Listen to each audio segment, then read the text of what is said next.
peço para que você abra sua Bíblia na carta de Paulo, primeira carta de Paulo aos Tessalonicenses.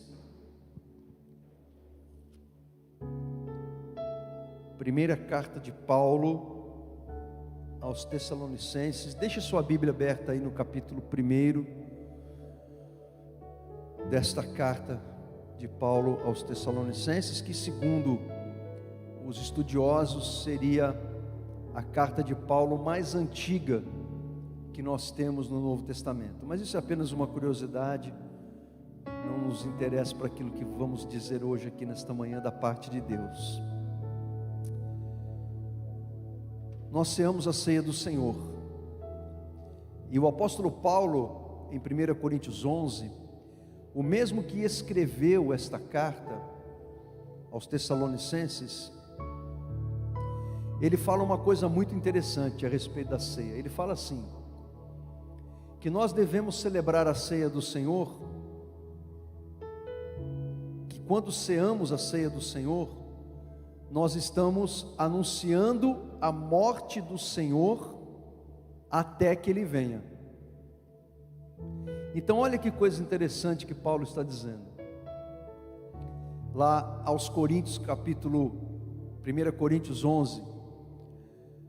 Nós celebramos a ceia do Senhor, e quando fazemos isso, anunciamos a morte de Jesus até que Ele venha. Então, a ceia do Senhor, ela não é só um memorial, ela também é um anúncio. Quando ceamos, estamos anunciando para o mundo que o nosso Jesus, simbolizado nos elementos da ceia, Ele morreu, mas que Ele ressuscitou, porque se Ele voltará para nos buscar, é porque Ele está vivo. Então Ele ressuscitou, e nós estamos anunciando que Ele voltará para nós. Celebramos a ceia do Senhor, e quando fazemos isso, anunciamos a morte dEle até que Ele venha. Então nós vamos celebrar a ceia, vamos comemorar a ceia até Jesus vir, amém? Até a volta dEle. E quando a gente estiver lá com Ele, nós comeremos com Ele lá, haverá um banquete para nós lá, diz as Sagradas Escrituras, amém? E você sabe que a igreja de Tessalônica, uma igreja que foi fundada por Paulo, era uma igreja que tinha uma reputação muito bonita por parte das igrejas daquela região, das cidades que estavam em volta, daquela região onde estava a cidade de Tessalônica. E quando Paulo escreveu esta carta para os irmãos de Tessalônica, Paulo no capítulo 1, ele faz vários elogios a respeito da vida cristã, a respeito de como aqueles irmãos estavam vivendo o Evangelho, e ele faz vários elogios, e dentre esses elogios, Paulo fala algumas coisas interessantes, dentre elas que aqueles irmãos, eles acreditavam que Jesus voltaria. Uma das qualidades era a fé na volta de Jesus, no retorno de Jesus para nos buscar. Então Paulo diz assim, convido você a ler comigo o capítulo 1, versículos 8 e 9. Porque de vós repercutiu a palavra do Senhor, não só na Macedônia e Acaia, mas também por toda parte se divulgou a vossa fé para com Deus, a tal ponto de não termos necessidade de acrescentar coisa alguma, pois eles mesmos, no tocante a nós, proclamam que repercussão teve o nosso ingresso no vosso meio, e como deixando os ídolos, vos convertestes a Deus para servirdes o Deus vivo e verdadeiro, e para aguardardes dos céus o seu Filho, a quem Ele ressuscitou dentre os mortos, Jesus, que nos livra da ira vindoura. Eu já preguei esse texto, que está aqui em 1 Tessalonicenses 1, 9 e 10, porque aqui nós temos as características de um verdadeiro filho de Deus, de uma verdadeira filha de Deus. Não é isso que eu vou pregar, Mas nós temos aqui nesses 2 versículos que nós lemos, as características de um verdadeiro cristão. Então olha só, ele diz assim, que os tessalonicenses haviam feito o que? Primeiro, versículo 9, eles haviam deixado os ídolos e se convertido a Deus. O verdadeiro cristão é aquele que abandona a idolatria, ele abandona os deuses deste mundo, ele abandona o pecado, ele abandona a cobiça, ele abandona tudo aquilo que tomava o lugar de Deus no coração dele, e ele então se converte a Deus, ele se volta para Deus, porque a conversão é isso, você está indo por um caminho e você vai para um outro caminho, você faz a conversão. O caminho de Deus é um caminho oposto ao caminho do mundo. Então, a primeira característica de um verdadeiro crente é que ele se converteu a Deus, ele deixou o mundo, deixou os ídolos. Segunda característica, para servirdes o Deus vivo e verdadeiro. Segunda característica, que o verdadeiro crente, ele quer servir, ele quer ser uma bênção para Deus, ele quer ser uma bênção para os irmãos, ele quer servir a igreja, de alguma forma ele quer servir, ele não quer só ficar sentado ouvindo, ele quer produzir, ele quer dar fruto, ele quer ser uma bênção na vida das pessoas, e ele faz isso por amor, não é para a glória pessoal. E terceiro, a terceira característica do verdadeiro cristão, aguarda a Jesus, a quem Deus ressuscitou dentre os mortos, que nos livra da ira vindoura. Aguardamos dos céus. O verdadeiro crente é aquele que acredita que Jesus voltará dos céus para nos buscar. Amém ou não amém? Tem até pastor aí já dizendo, pastor que se enveredou pela teologia liberal, pelos caminhos da teologia liberal, que acham que a volta de Jesus é uma utopia.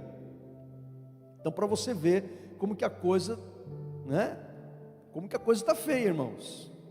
Por isso que Jesus falou que quando ele voltar, ele não vai encontrar fé na terra. Poucos estarão exercendo a verdadeira fé, e que você esteja entre esses poucos, porque o verdadeiro crente, ele aguarda do céu o seu Senhor, o seu Jesus. Amém? A mensagem que eu quero trazer para vocês nessa manhã, a mensagem de Deus, porque a mensagem não é do pregador, a mensagem é de Deus. A mensagem de Deus que eu quero trazer para você nessa manhã é um passeio ao passado, é um passeio ao presente, é um passeio ao futuro. A gente vai transitar no passado, como fizemos aqui agora um pouco, indo lá para o passado bíblico, histórico da igreja tessalônica, mas também é um convite a refletir como está a nossa vida hoje no presente, e é um convite a gente pensar aquilo que Deus tem reservado para nós no futuro. Quando Paulo escreveu essa carta, eu digo isso por quê? Porque é muito importante que, quando a gente prega a palavra de Deus, a gente faça as pessoas que estão ouvindo terem uma clareza para onde a gente está caminhando, para onde a gente vai trilhar nessa mensagem. Então a mensagem que eu quero trazer para vocês hoje é justamente sobre isso, é sobre o retorno de Jesus para nos buscar, e como que nós estamos aguardando esse retorno. Ontem houve um certo clamor da parte de Deus para mim, usando algumas pessoas, inclusive a Nil, dizendo, fala sobre a volta de Jesus. Então eu vou falar um pouco sobre a volta de Jesus hoje. Não dá para falar tudo, porque esse é um assunto vastíssimo. Eu fiquei 1 ano falando na escola bíblica. Quando nós tínhamos uma escola bíblica para adultos, eu fiquei 1 ano falando sobre isso. Então o assunto é muito vasto, ele é muito profundo. Mas eu quero trazer algo de Deus para você nessa manhã, nesse sentido. Então eu quero falar sobre isso com você, sobre a verdade de que Jesus está voltando. E a questão para nós é, como que nós o aguardamos? De que maneira nós individualmente estamos aguardando esse retorno? Vamos lembrar que uma das características de um verdadeiro cristão é ele aguardar do céu a Jesus. Se você acha, como esses teólogos liberais, pastores da teologia liberal, que a volta de Jesus é uma grande utopia, você tem que rever o seu cristianismo. Você tem que rever se você realmente teve um encontro com Jesus. porque isso é uma verdade bíblica, porque a mesma Bíblia que diz que Jesus viria, e que Ele veio, confirmou isso. A Bíblia diz que Jesus viria, e a Bíblia diz que Ele veio, e a mesma Bíblia que diz que Ele viria e que Ele veio, diz que Ele voltará. Então, se confirmou a sua vinda, se confirmará o seu retorno. Então a questão é como estamos o aguardando. A igreja de Tessalônica, irmãos, era uma igreja que estava sofrendo uma forte perseguição por causa do Evangelho. Muito provavelmente algumas pessoas daquela igreja haviam pagado com a própria vida, haviam morrido por causa do Evangelho. Eu falo provavelmente porque o Paulo não diz isso claramente, mas o que Paulo diz claramente é que aqueles irmãos sofreram algum tipo de perseguição por causa do Evangelho, e não foi qualquer perseguição, foi uma perseguição muito forte. E Paulo então ficou muito preocupado com a saúde espiritual daqueles irmãos, porque a gente sabe, e você sabe disso, que tem muito crente, muito cristão, muita gente que começa a servir a Deus, e quando vem as lutas, eles deixam o Senhor, por causa das lutas. Tem gente assim, que não aguenta, que não suporta a tribulação, as provações, as tentações, as perseguições. Jesus fala sobre isso na parábola do semeador, quando ele fala do solo espinhoso, do solo pedregoso. São aquelas pessoas que a princípio recebem o Evangelho com alegria, com entusiasmo, eles querem servir a Deus, eles querem falar de Jesus para todo mundo, é aquela coisa, né, de querer fazer vigília, de estar todo o tempo na igreja. E quando vem a luta, a perseguição, as provações, os problemas que fazem parte da vida, as aflições que fazem parte da vida, essas pessoas elas não permanecem. Por quê? Porque o coração não é um solo espiritualmente preparado para a palavra de Deus criar raízes profundas. Que o teu coração seja boa terra. Aquela pessoa que ouve a palavra é retida no coração, e ela cria raízes profundas na sua vida, e você produz fruto aí para a glória de Deus, amém? Então Paulo, sabendo disso, sabedor disto, o que Paulo faz? Paulo enviou Timóteo para Tessalônica, para saber como estavam aqueles irmãos, porque naquela época não tinha telegrama, não tinha WhatsApp, não tinha Skype, não tinha Zoom, não tinha internet, não tinha nada dessas coisas. Então Paulo, para saber como estavam as pessoas que ele pastoreava, ele tinha que mandar um comissário, ele tinha que mandar um discípulo dele, ele tinha que mandar um servo do Senhor lá. Então foi o que ele fez, ele enviou Timóteo, porque Paulo estava muito preocupado. Olha, eu estava muito preocupado com vocês, porque vocês sofreram uma grande perseguição, e eu fiquei muito preocupado, fiquei realmente muito preocupado de o diabo enganar vocês, e desanimar vocês. Então Paulo enviou Timóteo para saber como estavam aqueles irmãos. E quando Timóteo chegou lá, Timóteo ficou muito alegre, porque ele viu uma igreja que permaneceu na fé, irmãos que não se deixaram levar pelas perseguições. Aqueles irmãos permaneceram na fé no Senhor. Então Timóteo volta para trazer esse relatório positivo para Paulo. Então Paulo recebe com alegria aquelas notícias daqueles irmãos que haviam permanecido na fé, não obstante as lutas, as aflições e as dificuldades. Então Paulo escreve essa carta para dizer isso para eles: olha, Timóteo me trouxe informações que me deixaram muito alegre, muito felizes. Então Paulo, ele estende ali vários elogios àqueles irmãos que tinham uma fé verdadeira, porque eles estavam sendo perseguidos, mas eles continuavam convertidos a Deus, continuavam servindo o reino de Deus, e continuavam crendo que Jesus estará voltando, Ele voltará para nos buscar. Então, meus queridos, aqueles irmãos, aproveitando que Timóteo estava ali, fizeram várias perguntas para Paulo. Pergunta para Paulo sobre isso, sobre aquilo outro. E uma das perguntas que aqueles irmãos fizeram foi a respeito daqueles amados irmãos que já tinham morrido. É muito comum nós pastores ouvirmos esse tipo de pergunta: vem cá, fulano, meu parente morreu, minha mãe, meu pai, meu irmão, então, eles lembram de mim lá? Será que eles sabem que eu estou aqui?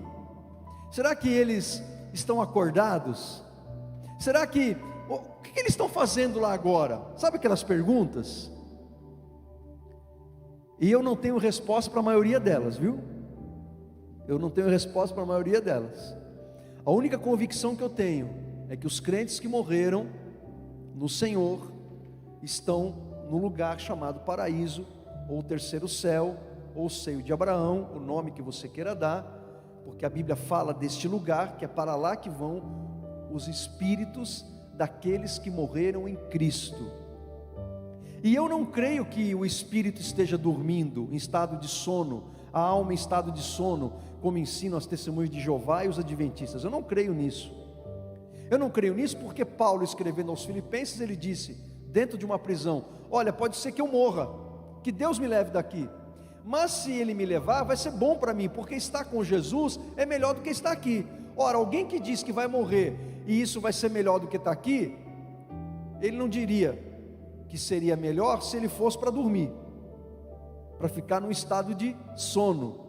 Paulo diz como alguém que vai estar lá num estado de plena consciência, na presença de Deus, gozando desse lugar chamado paraíso, ou terceiro céu, ou seio de Abraão. Então os nossos irmãos que morreram estão lá. E outra coisa, lá em Apocalipse, nós vemos as almas daqueles que morreram clamando por justiça diante do trono de Deus. Então, almas daqueles que morreram, elas não estão dormindo, elas estão conscientes lá. Então isso para mim é muito claro, cristalino. E aqueles irmãos de Tessalônica, eles estavam com essa dúvida. E então, nós perdemos pessoas que amamos, talvez até por aquelas perseguições. Então Paulo escreve para esclarecer a respeito dessa dúvida, e dentro desse esclarecimento está embutida uma consolação. Então Paulo escreve assim para eles no capítulo 4 agora, acompanhe comigo aí. Deixa eu ler aqui na linguagem de hoje, que eu acho que vai ficar melhor para a gente entender. Então olha só, a partir do versículo 13: irmãos, queremos que vocês saibam a verdade a respeito dos que já morreram. Em algumas traduções vai estar assim, não queremos, porém, irmãos, que sejais ignorantes com respeito aos que dormem. Por isso que algumas pessoas, olha aqui para mim, por isso que alguns estudiosos, algumas igrejas dizem que aqueles que estão mortos estão em estado, a alma estaria no estado de sono. Por quê? Por causa desse termo, os que dormem.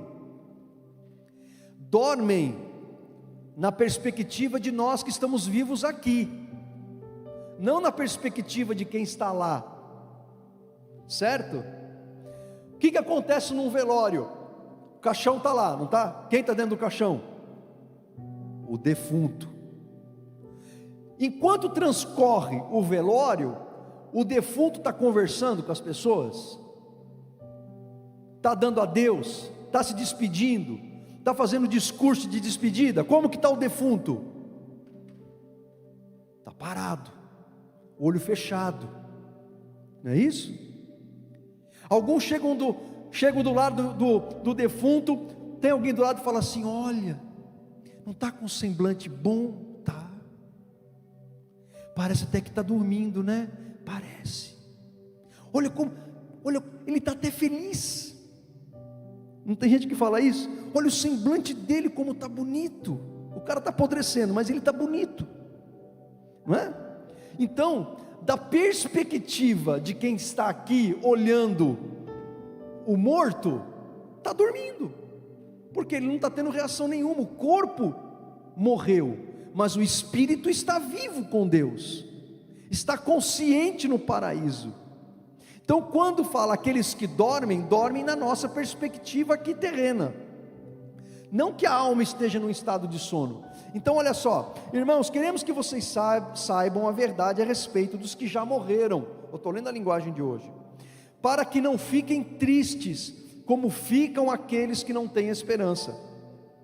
Nós cremos que Jesus morreu e ressuscitou, e assim cremos também que depois de Jesus vier, Deus o levará de volta, e junto com ele levará os que morreram crendo nele, de acordo com o ensinamento do Senhor. Olha, isso é muito importante, gente, porque o que Paulo vai falar aqui, ele está dizendo que é o ensinamento que veio diretamente de Jesus. Paulo não está conjecturando, ele está falando de uma coisa que foi um ensino, uma verdade, que foi transmitida diretamente por Jesus. De acordo com o ensinamento do Senhor, afirmamos a vocês o seguinte: nós, os que estivermos vivos no dia da vinda do Senhor, não iremos antes daqueles que já morreram, porque haverá o grito de comando, e a voz do arcanjo, e o som da trombeta de Deus, e então o próprio Senhor descerá do céu. Aqueles que morreram crendo em Cristo ressuscitarão primeiro. Então nós, os que estivermos vivos, seremos levados nas nuvens juntamente com eles, para nos encontrarmos com o Senhor nos ares, e assim ficaremos para sempre com o Senhor. Portanto, animem uns aos outros com essas palavras. Amém? Num dia que nós não sabemos, numa hora que nós desconhecemos, e pode ser a qualquer momento, pode ser daqui a alguns anos, não sabemos, Jesus voltará para buscar a sua igreja, o evento que nós chamamos de arrebatamento. Não sabemos quando isso vai acontecer. Preste atenção, preste atenção. De todos os eventos escatológicos que tem que acontecer para que se cumpram as Escrituras, o arrebatamento é o primeiro evento escatológico a ocorrer.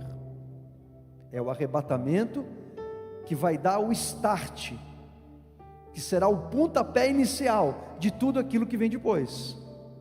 Agora, o arrebatamento, ele não é só um fato isolado. Então veja o que Paulo está dizendo, gente.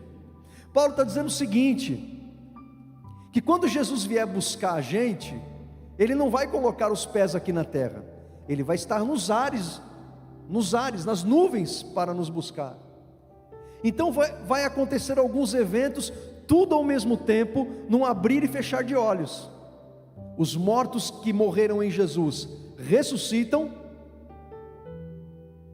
Eles ressuscitam. Pastor, como ficam aqueles irmãos que foram devorados pelos leões, que foram jogados no mar por causa do evangelho e comidos por tubarões? Em que corpo que eles ressuscitam? Gente, você acha que isso é problema para Deus?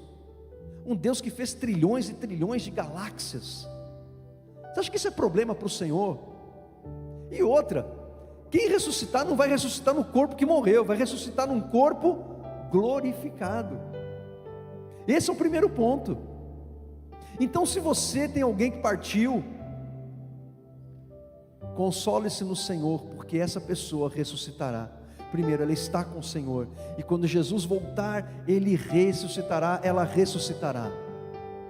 E nós, os que estivermos vivos, se estivermos vivos aqui, nesse momento, nós seremos arrebatados junto com os ressuscitados. E sabe o que vai acontecer nesse momento, irmãos? Vai acontecer uma coisa que a Bíblia chama de glorificação. Receberemos um corpo glorificado, semelhante àquele que Jesus tem no céu hoje. Por isso que o apóstolo João fala em 1 João capítulo 3, que quando Jesus se manifestar para nos buscar, seremos semelhantes a Ele. Porque lá na Nova Jerusalém, essa carne, esse sangue e este osso não pode entrar. Você receberá um novo corpo, um corpo que não adoece, um corpo que não tem enxaqueca, um corpo que não tem problema nas juntas, nas articulações, um corpo que não pega Covid, que não pega câncer, que não pega tumor, um corpo que você o terá para sempre, por toda a eternidade. É por isso que os crentes que estão hoje no paraíso não estão no seu estado final, é um estado intermediário. Se você morrer hoje, nós vamos sepultar você estará para sempre com o Senhor no paraíso, mas você não estará lá para sempre, você ressuscitará num novo corpo, e esse será o seu estágio final, como um ser existente criado por Deus. Só que aí tem uma coisa muito importante, irmãos, tem uma coisa muito importante. O que é muito importante é a pergunta que a gente tem que fazer: por que Jesus vai arrebatar a igreja? Já parou para pensar nisso? Por que Jesus vai nos arrebatar? E uma outra coisa importante: o arrebatamento da igreja, irmãos, não é a segunda vinda de Jesus. O arrebatamento da igreja não tem nada a ver com a segunda vinda de Jesus. E o arrebatamento da igreja não é a primeira etapa da segunda vinda. Não tem nada a ver uma coisa com a outra, porque o arrebatamento da igreja, o arrebatamento é para a igreja, e tem um propósito: livrar a igreja da grande tribulação que virá sobre a terra. A segunda vinda de Jesus, ela vai acontecer ao final dos 7 anos de grande tribulação. Aí Jesus vem com a igreja, para instaurar o seu reino milenário, ele vem com a sua noiva. É o que descreve Apocalipse capítulo 19. Jesus, no seu discurso escatológico de Mateus 24, ele confirma o que Daniel diz em Daniel capítulo 9, que haverá um período de tribulação de 7 anos na terra. E Jesus diz o seguinte: que serão dias tão terríveis, que nunca se verá dias terríveis como esses, que nunca houve e nunca haverá novamente. A grande tribulação de 7 anos é um período de julgamento de Deus sobre a terra, é um período de condenação. Por isso que você vai para o Apocalipse, do capítulo 4 ao capítulo 19, o capítulo 4 ao capítulo 19 do Apocalipse é a grande tribulação na terra. É por isso que você vê ali nesses capítulos os cavaleiros, as pragas, os juízos de Deus, as taças, porque é o período de tribulação, em que a terra vai ter um sofrimento muito grande. Nesse período se levantará a tríade satânica, comandada por Satanás, que vai levantar o anticristo, que terá um falso profeta. A tríade satânica, a tríade do mal. Eles vão enganar o mundo inteiro. Eles formarão um governo único, um governo de caráter econômico, político e religioso, e o mundo todo estará sob o domínio do anticristo, que vai receber o poder de Satanás para realizar as suas obras na terra. Durante esse período, a igreja não estará aqui. O propósito de Deus com a grande tribulação é preparar o mundo para o reino milenar, e é um tratamento de Deus com Israel. Eu não vou me aprofundar nisso porque o assunto é complexo, mas o período tribulacional é um período em que Deus volta a tratar com Israel, porque Deus tem um plano para Israel, e Deus tem um plano para a igreja. Igreja não é Israel, Israel não é igreja, igreja não é a continuação de Israel. Deus tem um plano para Israel, Deus tem um plano para a igreja. Então, quando Deus tira a igreja da terra, do cenário da grande tribulação, é porque Deus tem um plano diferente para a igreja, e Deus então volta o seu plano com Israel a partir da grande tribulação. Um período de juízo, de condenação, de trevas na terra, como nunca jamais vista. Alguém vai dizer assim: os que acreditam que a igreja passa a grande tribulação, mas a igreja já passou por perseguições e dias difíceis na sua história. É verdade, a igreja desde os seus primórdios sofre perseguição.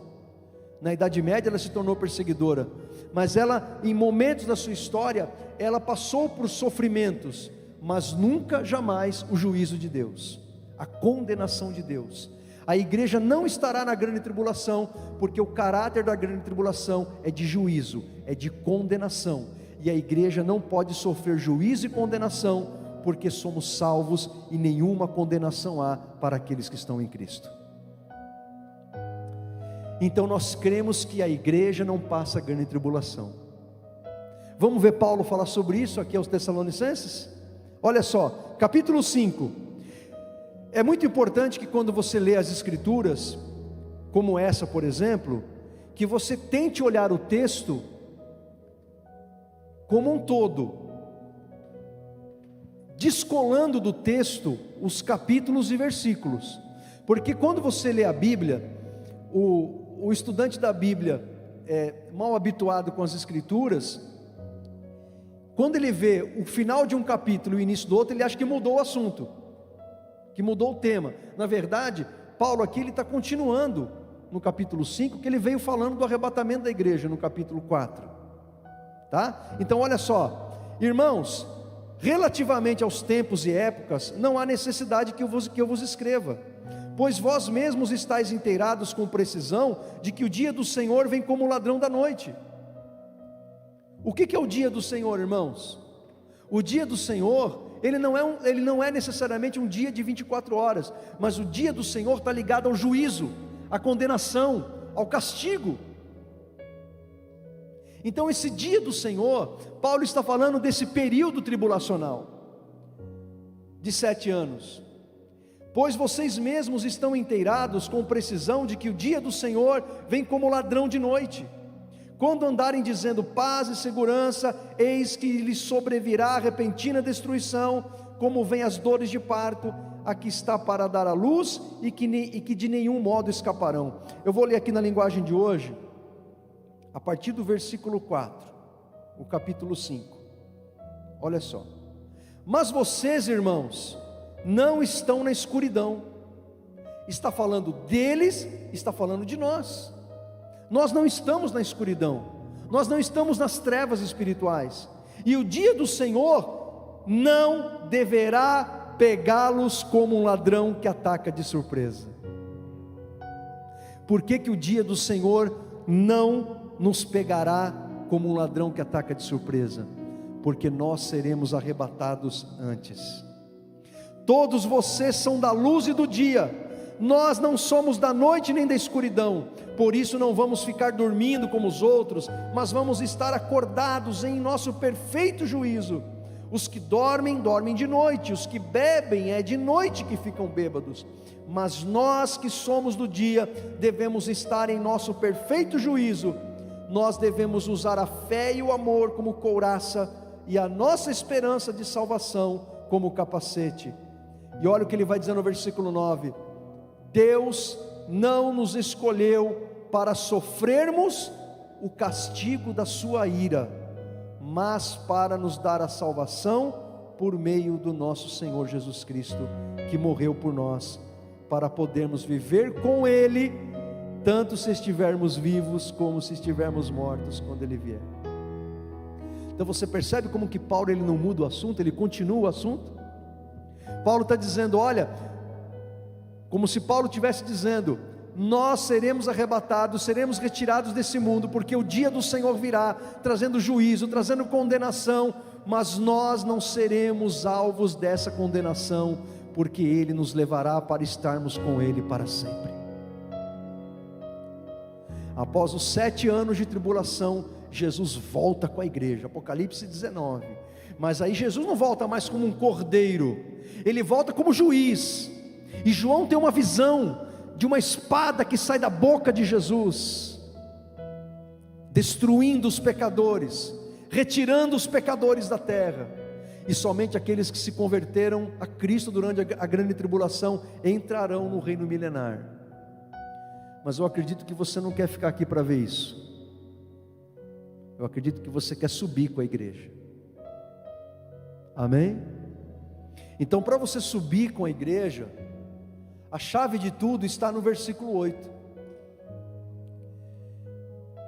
Tudo isso deveria ser uma introdução que eu falei até aqui agora, mas eu não vou. Eu vou ser prudente, tá bom? Então, olha só. Olha o que Paulo diz no versículo 8. Como que nós devemos aguardar esse arrebatamento? Não sabemos quando ele virá, quando ele acontecerá, mas ele acontecerá. E Paulo, em Tessalonicenses 5:8, ele diz como que nós devemos aguardar.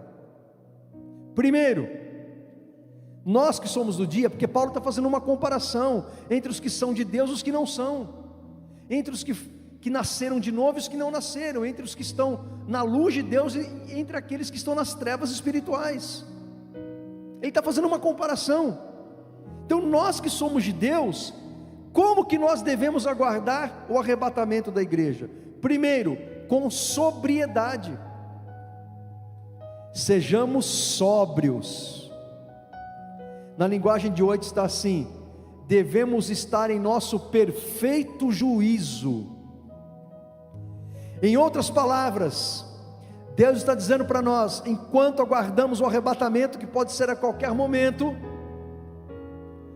a gente não pode fazer bobagem na vida, a gente não pode fazer uma besteira, a gente não pode, sabe aquela coisa que as pessoas falam, me dê uns 5 minutos, e pronto, falei, fiz, chutei o pau da barraca. Você lembra o que aconteceu com Moisés? Moisés teve uns 5 minutos com a rocha, e a rocha era um símbolo de Jesus. Moisés teve um piti no deserto, ficou todo nervoso, brigou com o povo. Deus falou, fala a rocha, ele pegou a vara e feriu a rocha, e por causa dessa intempestividade de Moisés, ele não entrou na terra prometida. Deus ainda quebrou o galho dele, deixou ele ver, subiu no monte, do monte ele viu toda Canaã. Irmãos, quantas pessoas põem tudo a perder por causa de um ato, de uma escolha errada, de uma palavra mal colocada? Quanta gente cede a um pecado e por causa daquilo ele mancha a reputação, destrói tudo que construiu por causa de um prazer que durou 30 minutos. Sejamos sóbrios,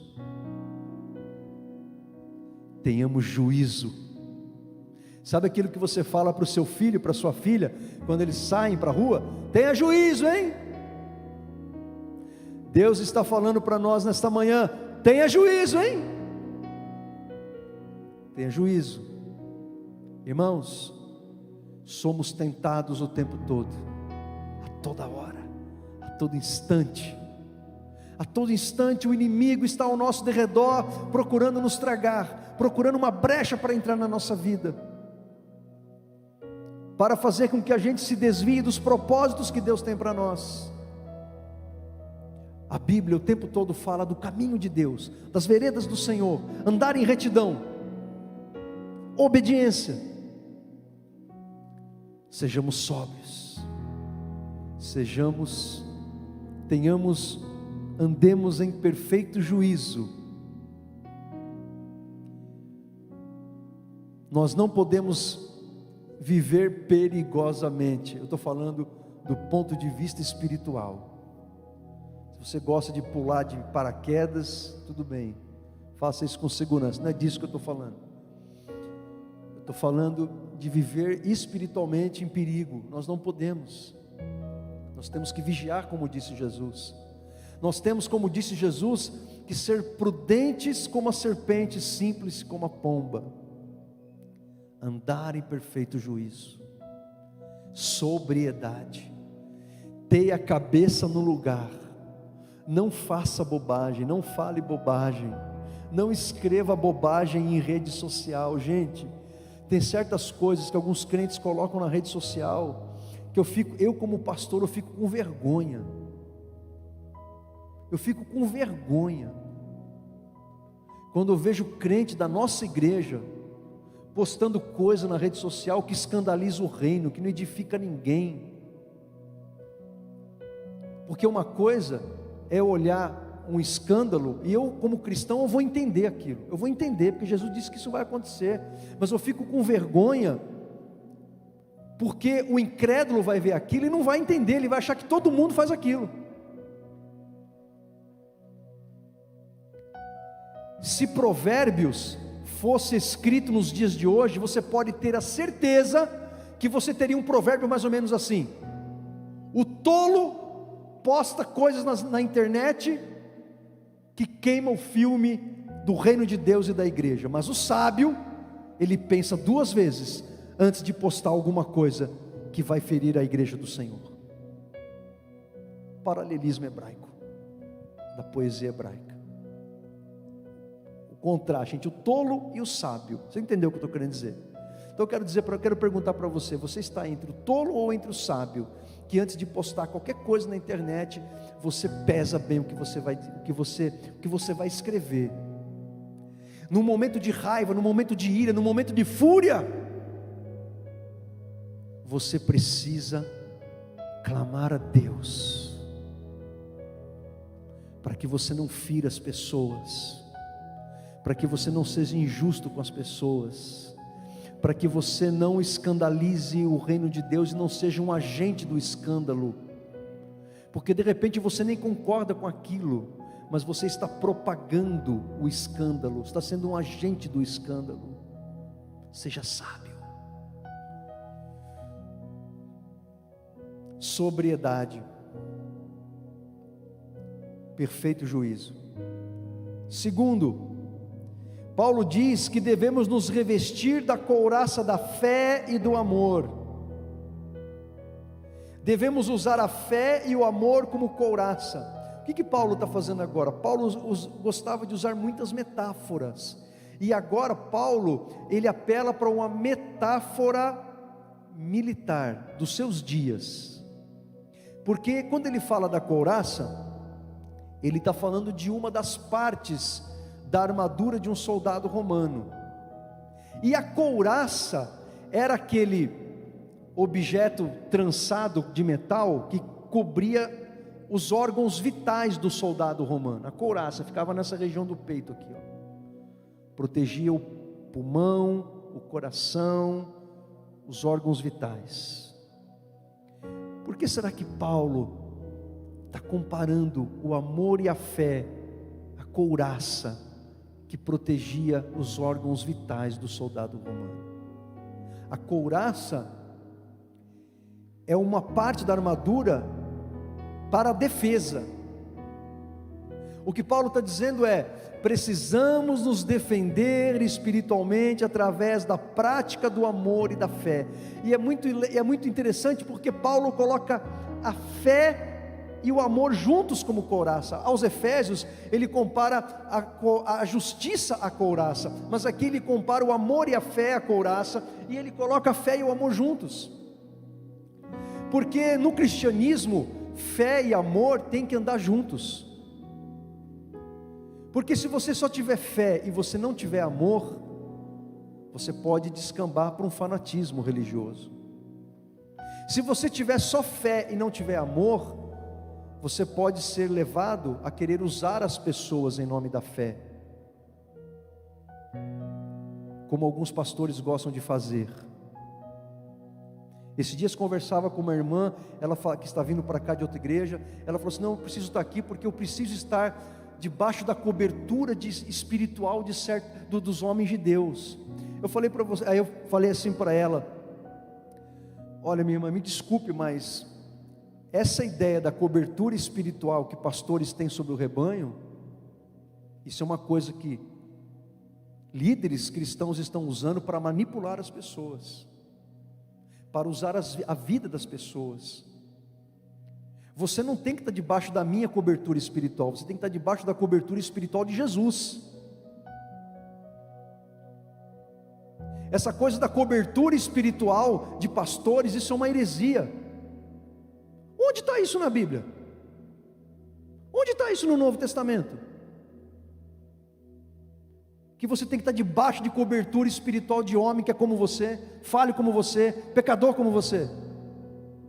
Então o pastor Marcelo está dizendo que não precisa de pastor na igreja. Eu não estou dizendo isso, pelo contrário, os pastores foram dados por Jesus à sua igreja. Efésios capítulo 4, do 11 ao 16.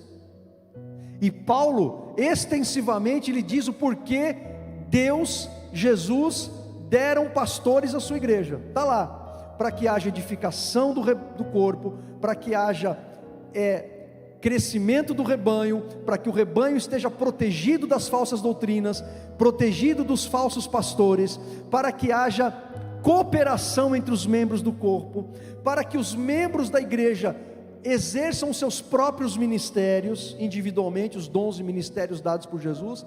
Então o pastor, ele está colocado no rebanho para a proteção e crescimento do rebanho. Não é para que você dependa de mim para buscar a Deus, porque se você depender da minha cobertura espiritual, irmão, você está lascado. Pastor é sim líder espiritual do rebanho, é homem de Deus, é tudo isso aí, o anjo da igreja, tudo isso aí. Mas você tem que estar debaixo da cobertura espiritual, é do teu Senhor que te salvou, é Ele que te protege, é Ele que está com você em todo instante. Porque pastor, para estar cobrindo alguém espiritualmente, irmão, tem que saber o que está acontecendo com as ovelhas o tempo todo, 24 horas por dia. E graças a Deus que Deus não nos deu o atributo da onisciência, porque a gente ficaria maluco. Você está entendendo? A gente tem que parar, irmãos, de ficar reproduzindo ensinos que a gente ouve e nem sabe se está na Bíblia, e fica reproduzindo por aí como se fosse verdade. Então por que eu estou dizendo isso? Porque a fé sem o amor gera esse tipo de ensino, que homens com muita fé usam para manipular as pessoas, porque não as ama, porque não ama Deus, porque não ama a igreja, amam a si mesmos. A fé sem o amor, assim como o amor sem a fé, o amor sem a fé, ele pode ser um amor falho, um amor mentiroso, um amor que não condiz com o amor que vem de Deus. Porque quando se fala de fé, está falando de ensino, de doutrina, está falando da palavra de Deus também, não apenas do crer no invisível, não apenas do crer naquilo que nós não vemos. O sentido da fé também está no sentido da palavra do Senhor, de verdade do Senhor. Então o amor, ele tem que andar junto com a palavra, junto com a fé que professamos, porque senão o nosso amor vai nos levar a erros. O amor sem a fé pode levar o marido a abandonar a esposa, porque diz que agora está amando outra pessoa. Eu estou fazendo isso por amor, agora estou amando outra pessoa. Está fazendo isso sem a fé, porque se tivesse fé não faria essa bobagem, e nem diria essa bobagem. Então, irmãos, como que nós aguardamos a volta de Jesus? Tendo o amor e a fé como couraça que nos protege. Mas o amor e a fé precisam andar juntos. Eu preciso crer em Deus, eu preciso crer na palavra do Senhor, nas promessas do Senhor, e ao mesmo tempo eu preciso amar a Deus acima de todas as coisas. Eu preciso amar a igreja, eu preciso amar os irmãos, eu preciso amar a mim mesmo, não egoisticamente. Eu tenho que amar por fé e ter fé por amor, e tudo isso vai me protegendo, os órgãos vitais da alma, do espírito. E por fim, irmãos, Paulo diz o seguinte, ele vai dizer no versículo 8, agora ele compara o capacete, como ele faz em Efésios capítulo 6, ele fala o capacete da esperança da salvação, a nossa esperança de salvação como capacete. Capacete vai na cabeça. Eu sempre gosto de dar esse exemplo, né? Que quando você vê aqueles desfiles militares, os veteranos de guerra, Você vai ver veterano de guerra em cadeira de roda, sem perna, veterano de guerra sem pé, sem braço, de muleta. Agora, alguém já viu algum veterano de guerra sem cabeça num desfile? O cara perdeu a cabeça, agora vai para o desfile. Se ele perder a cabeça, já era, filho. Acabou, morreu. E Paulo, mais uma vez, como ele faz em Efésios, ele compara a salvação, e aqui ele inclui a esperança da salvação, porque ele está vislumbrando o tempo futuro, a eternidade. Ele está falando do arrebatamento. Então, a salvação no aspecto futuro, ele coloca a salvação mais uma vez e compara o capacete que protege o cérebro, a cabeça. Sabe o que eu entendo aqui, irmãos? Que nós temos que ter clareza no entendimento do que é salvação para nós. Você tem clareza no seu entendimento, na sua mente, do que significa ser salvo? Você tem essa clareza? Porque se você não tiver clareza, você não vai saber nem o que significa andar com Deus, e você não vai saber explicar para as pessoas por que você serve a Deus. É aquilo que Pedro fala em 1 Pedro 3,16. Pedro vai dizer assim, que nós devemos estar preparados para responder a todo aquele que pedir a razão da nossa fé. E isso acontece com a gente o tempo todo, irmãos. Por que você é crente? Por que você vai na igreja? Por que você dá dízimo? Por que você ouve o pastor? Por que você está todo domingo lá? Por que você acredita que vai para o céu? Por que você acredita na Bíblia? Por que você batizou? A Bíblia diz, não sou eu, a palavra de Deus diz que você tem que estar preparado para responder a tudo isso quando o não crente te perguntar. Não é você trazer para o pastor, vou levar você lá para o pastor, o pastor te responde. Não é você que tem que estar preparado para responder. Isso significa o que? Entendimento, clareza. Eu tenho as respostas, elas são claras para mim. Então a salvação, a gente tem que entender o que significa ser salvo. Tem que haver uma clareza no nosso entendimento do que significa ser filho de Deus, membro da família de Deus, o que significa ter tido os pecados perdoados. E ao mesmo tempo, essa esperança, ela é protetora, porque o capacete também é uma arma de proteção, não é de ataque, ela é de proteção.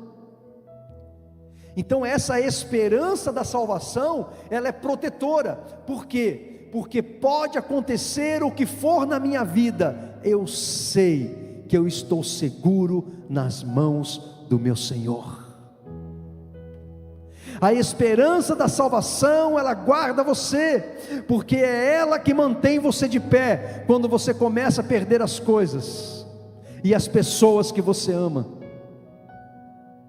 que te causam tristeza, que te fazem chorar, mas você tem uma esperança viva, eterna, real,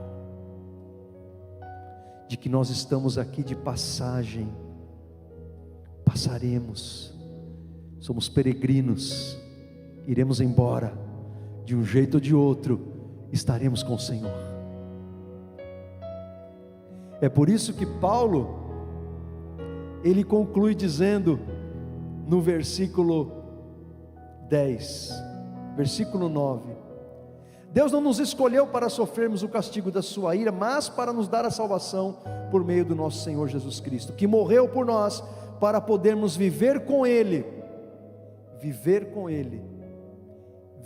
com Jesus, tanto se estivermos vivos, como se estivermos mortos, quando Ele vier. Jesus poderá nos arrebatar a qualquer momento, e Ele fará isso, para nos livrar do julgamento e da condenação da grande tribulação, para estarmos para sempre com Ele. Como que aguardamos esse arrebatamento da igreja? Com sobriedade, com juízo, com domínio próprio, cuidando do que falamos, do que escolhemos, do que decidimos, com amor e fé e com a esperança da salvação. Somos do Senhor. Amém ou não amém? Convido você a fechar os teus olhos, abrir o teu coração. Nós vamos falar com o Senhor.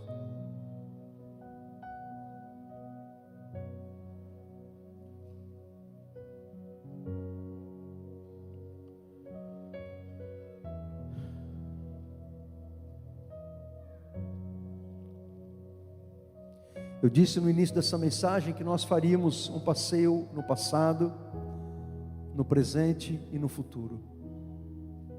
Agora é o momento da gente, olhando para o futuro, para a esperança dessa salvação, da gente refletir sobre o presente, sobre o agora.